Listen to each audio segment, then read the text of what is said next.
Diingatkan ayah agar tak balas Ferry Irawan, Verrell Bramasta tak janji.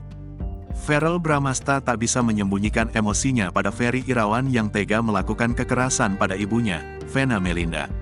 Sebagai putra sulung, Verrell pun berniat memberikan balasan untuk ayah sambungnya itu.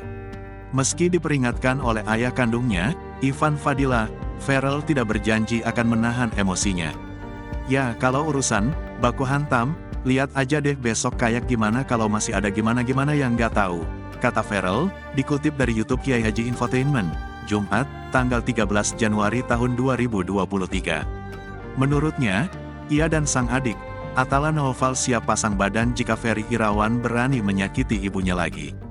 Kita siap pasang badan untuk mama, tukasnya. Sebelumnya, Verrell sudah berniat menghajar Ferry Irawan. Namun, ayah kandungnya memberi peringatan tegas.